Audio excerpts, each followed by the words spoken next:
il m'appelait toujours dans la chambre. Et il me disait de prier pour lui.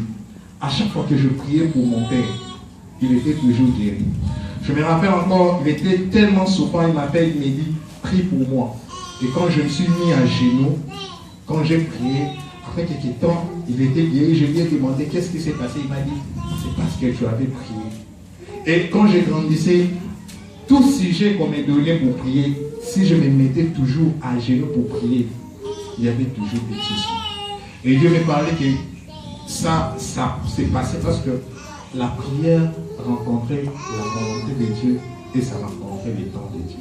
C'est pour cela qu'il est très important de prier sous l'onction, sous la direction du Saint-Esprit. Parce qu'il n'y a que le Saint-Esprit qui peut déposer dans ton cœur les paroles. Ces paroles vont coïncider avec le temps de Dieu, avec la volonté de Dieu. Si tu ne pries pas selon la puissance du Saint-Esprit, sous l'onction du Saint-Esprit, tu vas dire des paroles, ces paroles ne serviront absolument à rien. Mais lorsque tu es rempli du Saint-Esprit, le Saint-Esprit dirige même tes paroles. Tu dois prier pour ces sujets et tu vois l'exaucement. Vous verrez, il y a des gens, lorsqu'ils se mettent à prier directement, il y a l'exaucement. Pourquoi? Parce qu'il y a une proximité, il y a une intimité avec le Saint-Esprit. Et c'est dimanche matin, je vais nous parler un peu de la volonté de Dieu. Parce que ce sujet ici, c'est un sujet très capital pour nous, les enfants de Dieu. Des fois, nous passons vraiment outre de la volonté de Dieu. C'est quoi cette volonté de Dieu? D'aucuns se posent des questions sur la volonté de Dieu. Lorsque le pasteur prêchait le dimanche passé à propos de la volonté, il a fait mention de la volonté de Dieu. Je sentais dans mon cœur, c'est comme si ça brillait sur la volonté de Dieu. Je disais que toute prière doit rencontrer la volonté de Dieu et le temps de Dieu. Je voudrais dire quelque chose avant de continuer, que la volonté de Dieu ne vient pas pour te faire plaisir, mais la volonté de Dieu vise ton bonheur. C'est différent. La volonté de Dieu ne vient pas te faire plaisir à toi, parce que ce n'est pas toi qui as conçu cela. Ton bonheur, c'est Dieu qui a conçu. Jérémie 29, verset 11, la Bible dit, je connais les projets que j'ai formés pour vous. Projets de paix et de bonheur, afin de vous donner un avenir et de l'espérance. C'est-à-dire que c'est Dieu qui est le concepteur de votre bonheur. C'est Dieu qui est le concepteur de votre vie. Alors, c'est lui qui connaît ce qu'il vous faut au moment voulu. Ce n'est pas vous. Alors, Dieu peut te faire passer par des chemins compliqués. Cela ne fait pas, Dieu ne fait pas des choses pour te faire plaisir, toi. Dieu fait des choses pour lui. C'est selon sa souveraineté à lui. Alors, la volonté de Dieu, ce n'est pas pour te faire plaisir, mais la volonté de Dieu, c'est pour ton bonheur. Alors, pour ton bonheur, Dieu peut te frapper aussi. Dieu peut te faire passer par des moments difficiles, comme il a fait passer Jésus par Gethsemane, alors qu'il était dans la volonté de Dieu. C'est quoi la volonté de Dieu? Lorsqu'on parle d'une volonté, c'est une faculté de se déterminer pour faire concourir des choses qu'on a comme dessein, comme projet. Donc, dans la vie, on dit même que celui qui n'a pas une volonté n'a pas une personnalité. Ce qui fait d'un homme, ce qui fait la personnalité d'un homme, c'est la volonté. Quand vous décidez quelque chose pour accomplir cela, vous êtes déterminé à faire cela. C'est ce qu'on appelle volonté. La volonté tire sa source dans trois choses: les sentiments, l'intelligence et la conscience.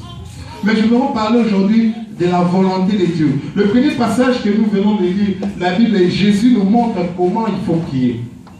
Il nous montre comment il faut prier. Il dit que ton règne vienne, que ta volonté soit faite sur la terre comme au ciel. C'est-à-dire au ciel, la volonté de Dieu est parfaite. C'est sur la terre que la volonté de Dieu n'est pas encore. Alors, sur la terre, là où nous sommes, là où nous vivons, la volonté de Dieu n'est pas encore accomplie parfaitement. Pourquoi? Parce que le diable agit encore. Là, Jésus lui-même a dit que ce monde est sous l'autorité, sous la puissance du mal. Alors, Dieu nous a envoyés sur la terre. C'est comme une extension. Nous sommes comme l'extension de Dieu. Alors, nous sommes les agents pour accomplir la volonté de Dieu sur la terre. La façon dont nous devons prier en demandant la volonté de Dieu. Que la volonté de Dieu qui est parfaite au ciel soit aussi sur la terre, soit aussi dans nos vies. Alors lorsque tu es en train de prier, lorsque ta prière ne cadre pas par rapport à la volonté de Dieu, sache-le que tu es loin même de la volonté de Dieu. Tu es loin de Dieu. Donc notre prière doit cadrer par rapport à la volonté de Dieu. Au ciel, tout est parfait. Mais sur la terre, Dieu nous a envoyés comme les agents pour accomplir sa volonté. Nous sommes une extension du royaume de Dieu sur la terre. Faire la volonté de Dieu, c'est quoi? Parce que lorsque vous connaissez, voyez les titres que j'ai donnés, connaître, comprendre et discerner la volonté de Dieu. Lorsque ces trois verbes-là, on a rempli ça, on connaît, on a compris et on a discerné la volonté de Dieu. Qu'est-ce qu'on fait? On passe à l'action, on passe à l'acte. C'est ce qu'on dit, faire la volonté de Dieu. Jésus dit ceci, ceux qui m'appellent, le verset qu'on a dit, c'est le 21 Matthieu. Il dit, ceux qui m'invoquent, mais qui ne font pas la volonté de mon Père, ça ne sert à rien. Des fois, nous invoquons le nom de Jésus, mais sans pour autant faire la volonté de son Père. Alors la puissance n'est pas dans les noms de Jésus. La puissance est dans le caractère de Jésus. Si le caractère de Jésus n'est pas en toi, même si tu invoques le nom de Jésus, rien ne se passera. Le jour où les fils de Sheba ont cherché à crier, ils ont dit, nous allons chasser les démons. On dit, on chasse les démons au nom de Jésus que Paul sait. La Bible dit, ce jour-là, les démons ont tapé les fils de Sheba. Pourquoi? Parce qu'ils ont cité le nom de Jésus. Mais le caractère de Jésus n'était pas en eux. La vie de Jésus n'était pas en eux. Ça ne sert à rien de dire au nom de Jésus. Au nom de Jésus signifie seulement sous l'autorité de Jésus. Alors si en toi tu ne fais pas la volonté de Dieu, ça ne sert à rien. Ça ne sert à rien de chercher à chasser les démons au nom de Jésus si la vie de Jésus n'est pas dans toi. Alors, nous pouvons chasser les démons, même pas en citant le nom de Jésus. Même avec notre présence, les démons peuvent fuir si la vie de Christ a affecté notre vie. Si Pierre ou Paul marchaient seulement, la Bible dit l'ombre de Paul guérissait les malades. Il n'a pas cité le nom de Jésus, mais c'était la vie qui était en lui. Lorsqu'on fait la volonté de Jésus, on fait la volonté de Dieu, nous avons la vie de Dieu en nous. Amen. Faire la volonté de Dieu. C'est quoi faire la volonté de Dieu? C'est faire les priorités de Dieu. Les priorités du royaume. Faire les priorités du royaume.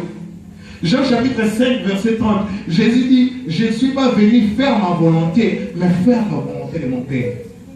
Jésus avait une simplicité que vous ne pouvez pas comprendre.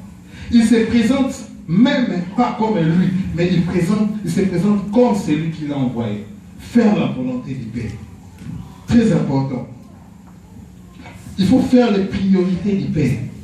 Dans Actes chapitre 13, verset 22, l'apôtre est en train de relater comment est-ce que David est devenu roi. Il dit que Dieu a rejeté Saoul. Il a choisi David, l'homme selon son cœur. L'homme selon son cœur, mais qui accomplira toutes les volontés de Dieu. L'homme selon le cœur de Dieu, c'est l'homme qui accomplit les volontés de Dieu. C'est l'homme qui accomplit les volontés de Dieu. C'est l'homme qui accomplit les volontés de Dieu. Dieu a rejeté Saoul. Je vais dire une chose qui va peut-être vous choquer. Dieu ne tient pas compte des hommes. Dieu tient plus compte de ses objectifs et ses desseins. Tu n'es pas indispensable. Dieu peut te rejeter, choisir une autre personne. Si tu refuses de servir Dieu, Dieu peut te rejeter, choisir quelqu'un qui est plus meilleur que toi. Il dit, j'ai rejeté Saoul, j'ai choisi quelqu'un d'autre qui soit meilleur à lui. Tu n'es pas indispensable. Dieu tient plus compte de ses objectifs qu'à toi. Qu'à toi. La Bible dit, les objectifs, les desseins de Dieu s'accompliront toujours. Ce que Dieu peut faire avec toi, il peut le faire aussi sans toi. Tu n'es pas indispensable. On te dit de prier, tu ne veux pas prier. On te dit de servir Dieu, tu ne veux pas servir Dieu. Va-t'en. Les choses de Dieu, on ne peut pas courir derrière toi. On ne peut pas courir derrière toi. Même si tu refuses de servir Dieu, Dieu suscitera même le pied. Ce qui est plus dangereux, c'est que si Dieu cherche quelqu'un pour te remplacer, tu auras mal.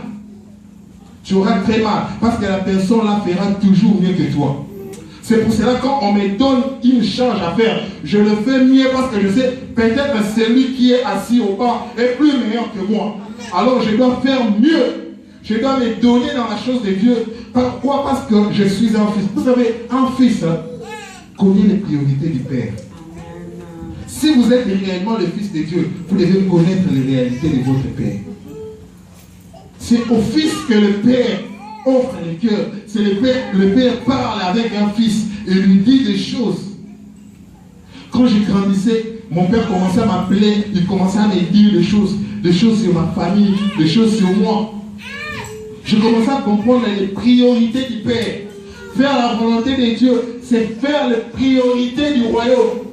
Faire les priorités de Dieu.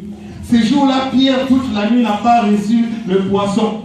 Mais la Bible dit, il demandait lorsque Jésus est venu. La Bible dit, Jésus a choisi seulement la barque de Pierre. Ce matin, Jésus vient et venait seulement choisir la barque. La Bible dit que Jésus a pris la barque. Il a commencé à prêcher, il a prêché, il a prêché. Quand Jésus a fini de prêcher le message du royaume,